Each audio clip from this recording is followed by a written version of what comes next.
Bonjour à toutes et à tous. C'est vraiment une joie de pouvoir passer ce matin avec vous. Je suis très heureux de pouvoir réfléchir à cette question de la résurrection de Jésus et l'espérance vivante qui se trouve en lui.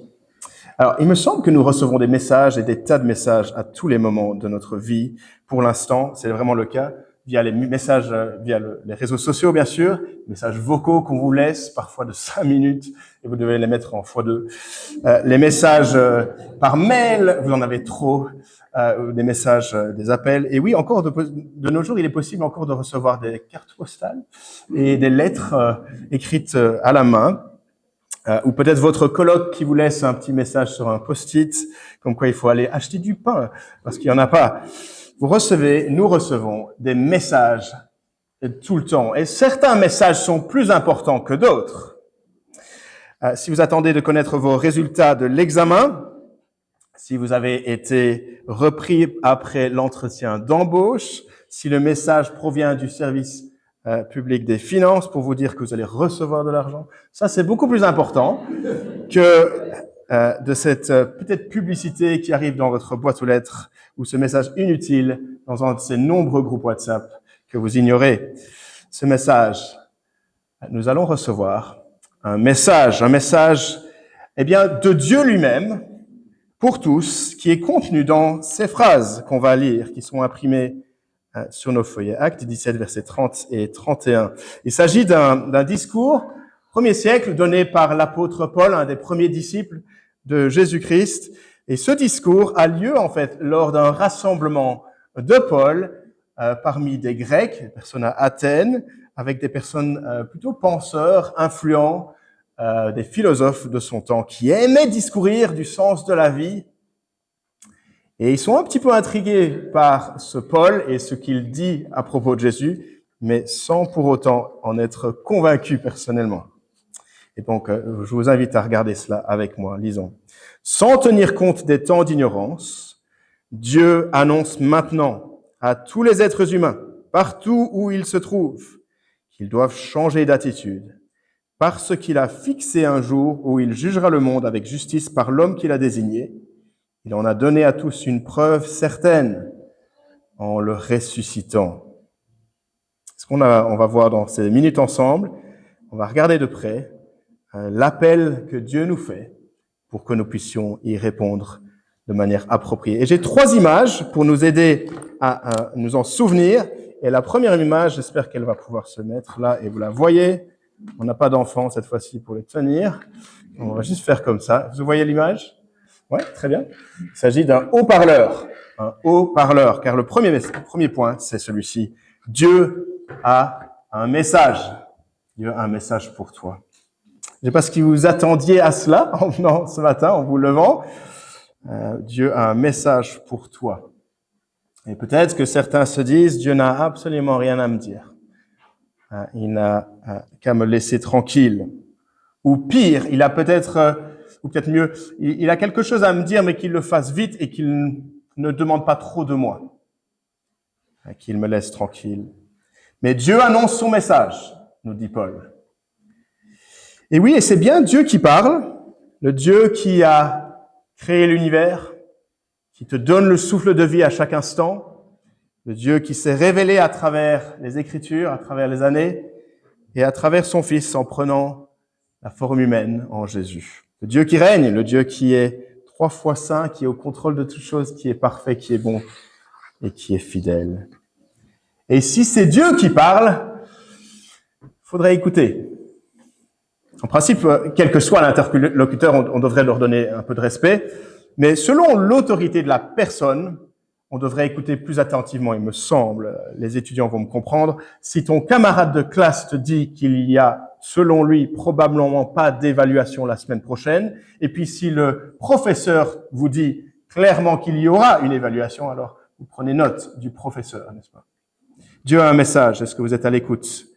Simplement parce que de toutes les voix possibles qu'on puisse entendre, sa voix compte le plus. En fait, le mot « annonce », le verbe là dans le verset, est un peu mou en fait dans la traduction, c'est plutôt un peu plus fort. C'est « il commande » ou « il appelle » ou « il donne un ordre ». C'est pas une suggestion de la part de Dieu. Il y a un sens d'autorité. Il s'attend à ce que l'ordre soit pris en compte et obéi. Dieu a un appel. Et ce n'est pas que Dieu soit contre nous. Parce qu'on se dit, mais il va nous demander quelque chose de très exigeant. Il n'est pas contre nous. Regardez la première expression là de la phrase. Sans tenir compte des temps d'ignorance. Là où les gens étaient ignorants de Dieu, Dieu est prêt à être patient.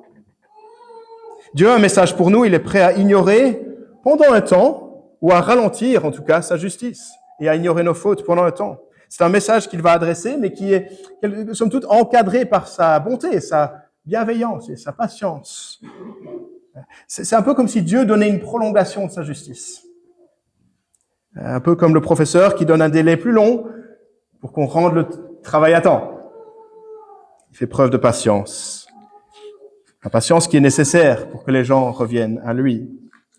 Et Dieu fait preuve de lenteur par rapport à sa justice. Il n'était pas obligé de l'être. Imaginez que vous ayez le film de votre vie. Une illustration que d'autres ont utilisée par le passé. Chaque moment de votre vie. Les hauts, les bas, ce pourquoi vous êtes reconnaissant, ce pourquoi vous n'êtes pas si fier finalement. Tout ça enregistré. Et en plus de cela, le film voit aussi dans vos pensées, vos arrière-pensées, vos motivations du cœur.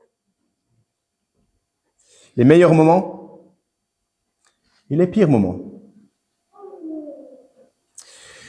Je pense que chacun d'entre nous, il y aurait du bon et du moins bon. Mais soyons honnêtes, si vous deviez vous regarder ce film en présence des autres et vous étiez exposé, en tout cas pour moi, je quitterais la salle. Et Dieu a un message et il est prêt à passer un peu de lenteur vis-à-vis de nous pour ne pas nous juger directement. Et c'est un message pour qui? Verset 30. On ne peut pas le rater. Sans tenir compte des temps d'ignorance, Dieu annonce maintenant à tous les êtres humains, partout où ils se trouvent. C'est à tous, partout. C'est un message que Dieu adresse pas uniquement pour l'époque de Paul, pas uniquement pour les soi-disant religieux qui sont un petit peu intéressés par la foi, pas uniquement pour ceux qui ressentent un besoin de plus dans leur vie, pas uniquement pour certaines personnes, mais pour tous les âges, toutes les personnes, toutes les époques. Alors, Etterbécois, écoutez. Bruxellois, tendez l'oreille. Habitants de la Belgique, prêtez attention. Mais quel est le message? Et on passe à notre deuxième image. Le message, eh bien, il suffit de lire la suite, n'est-ce pas? C'est l'appel de Dieu à se repentir. Lisons ensemble la suite. Dieu annonce maintenant à tous les êtres humains, partout où ils se trouvent, qu'ils doivent changer d'attitude. L'appel de Dieu est à changer d'attitude ou de se repentir, selon d'autres traductions, pour utiliser un synonyme. Voici l'image qui peut se mettre ici pour remplacer l'autre. Et Dieu a, dans un sens, mis en pause son jugement et il appelle tout le monde à se repentir, à revenir à lui, pendant qu'il a encore temps à faire demi-tour, à changer de camp, à revenir à la maison, à renoncer à soi-même comme le chef de sa propre vie, à reconnaître ses torts, son péché devant Dieu. C'est un changement d'attitude qui devrait mener à un changement de comportement. C'est admettre qu'on est fautif devant Dieu et c'est accepter humblement la solution qu'il me donne pour me pardonner de tous mes péchés. C'est un pardon gratuit, libre. Et c'est l'image de ce panneau de signalisation qui vous demande de faire demi-tour. Alors, avant de devenir chrétien, c'est comme si je marchais dans ce sens-là, et Dieu est derrière moi, et je m'éloigne de Dieu et de ses voies. Et c'est moi qui décide, c'est moi qui dirige ma vie. Et la voix de Dieu se fait entendre, repens-toi, fais demi-tour. Et à partir de maintenant, à cet instant précis, je me retourne, et je lui donne les clés de ma vie. C'est lui qui va diriger. À partir de maintenant, c'est Dieu qui est aux commandes. Je lui remets ma vie, je lui remets mes torts, je lui remets mes victoires. Tout ce que j'ai lui appartient. C'est ça la repentance, hein? Un changement de direction, d'attitude, de camp. Rappelez peut-être les premières paroles de Jésus enregistrées dans l'évangile de Marc. Le royaume de Dieu est proche, repentez-vous et croyez à la bonne nouvelle. Et plus tard, Jésus dira, si quelqu'un veut être mon disciple, qu'il renonce à lui-même, se charge de sa croix et qu'il me suive. Et donc le même message à l'époque de Paul est encore en train de retentir à Bruxelles en 2025. Dieu vous envoie ce message. Est-ce que vous allez vous repentir? Et quelqu'un pourrait peut-être se dire, oui, mais si je ne me repens pas, alors quoi? La fin du verset 31 nous aide là. Dieu annonce à tous qu'il change d'attitude parce qu'il a fixé un jour où il jugera le monde avec justice par l'homme qu'il a désigné. L'homme qu'il a désigné, c'est Jésus. Mais donc Dieu a établi, selon Paul, il a fixé un jour où tout sera jugé. Nous serons jugés sur base de nos actes, c'est logique, c'est juste. Dieu connaît bien le film de notre vie. Tout lui est exposé. Nous sommes à nu devant lui. Et il est juste qu'il nous donne la juste sentence et l'exclusion à la vie. C'est au Seigneur Jésus qui est donné de ce jugement. C'est pas à la Saint-Pierre, c'est pas à Marie, c'est pas un autre, et ce n'est pas un tribunal humain. Et ce jour-là, il ne sera pas possible, en fait, de négocier avec Dieu pour peut-être remettre à plus tard la date de jugement, comme avec votre dentiste. Reporter. Ce ne sera pas possible de faire appel à son bagage religieux à ce moment-là. Ce ne sera pas possible de mettre en avant son comparatif favorable vis-à-vis des autres dans la société, mais je suis à peu près au-dessus de la norme, donc ça va. Ce ne sera pas possible de me frayer mon propre chemin à travers ce que j'ai fait. Et peut-être que tu te dis, ça c'est typique des églises, de mettre la pression sur les gens comme cela pour les contrôler. Mais on se rappelle, Dieu a un message qui est encadré par son amour pour nous. Il ralentit son jugement pour un peu de temps, pour nous donner l'opportunité de revenir à lui. Donc écoutons l'avertissement. C'est par amour qu'il le donne. En fait, ce que je vois, c'est qu'il y a un grand soulagement lorsque quelqu'un se repent et revient à Dieu et accepte son offre de pardon des péchés. Un soulagement parce qu'on n'est plus obligé de faire semblant avec Dieu.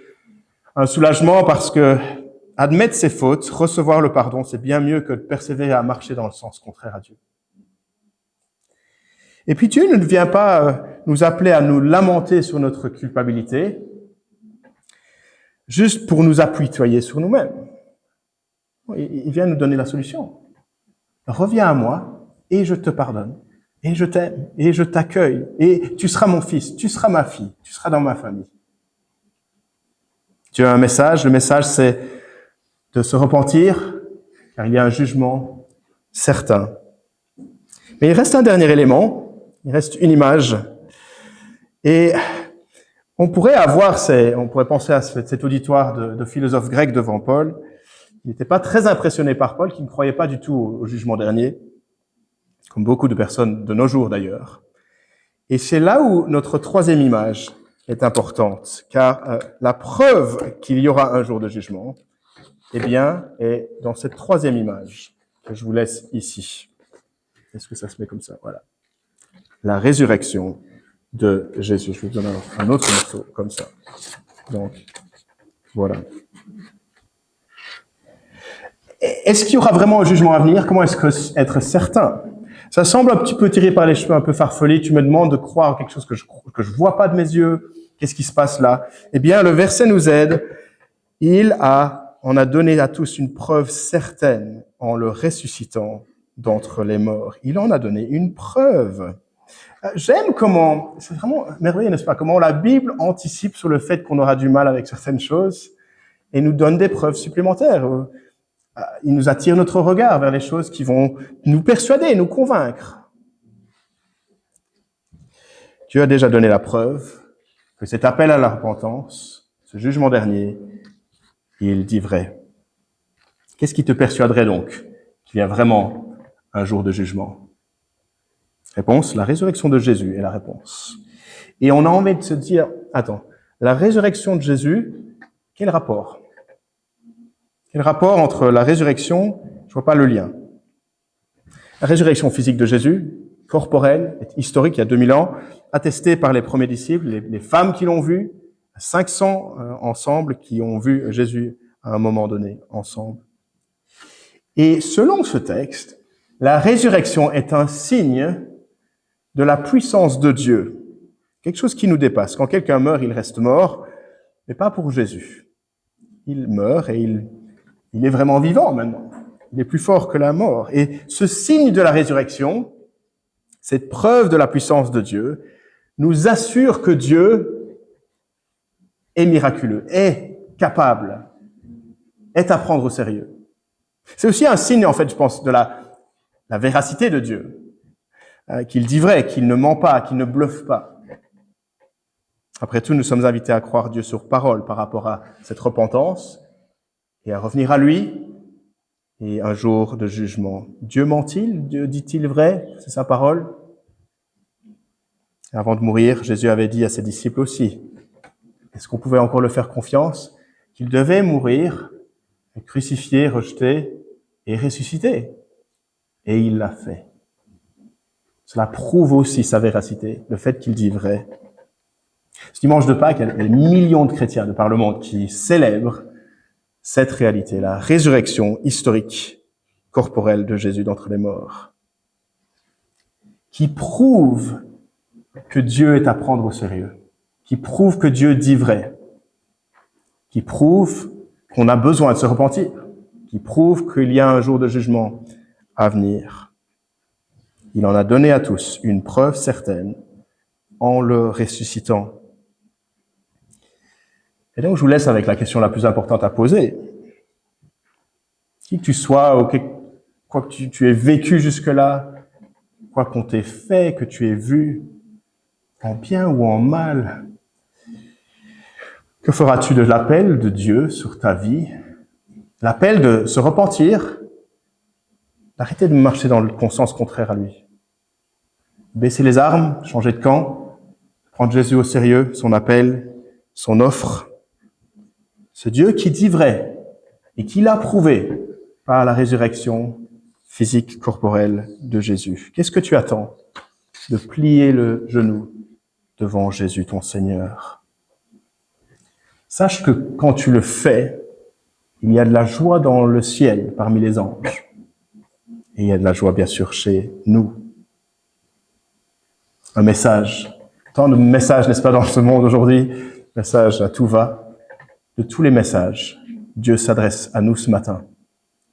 Repentez-vous. Venez à Jésus-Christ. Il est ressuscité. Il y a un jour de jugement. On peut être prêt. Je vous invite à terminer par la prière. Notre Père Céleste, nous te remercions pour cette parole que tu nous adresses de manière puissante ce matin. Et nous voulons ne pas prendre cela comme une suggestion, mais comme ta parole qui fait autorité. Donne-nous de baisser les armes, de prendre Jésus comme sauveur personnel, de l'aimer, de le suivre et d'être prêt à changer de camp en sachant qu'il y a un jour à venir et que la résurrection est une preuve que tu dis vrai, que tu es puissant, que tu es à prendre au sérieux. Que cela puisse être notre expérience personnelle, soit aujourd'hui, soit dans les jours, les semaines qui viennent. En ton nom.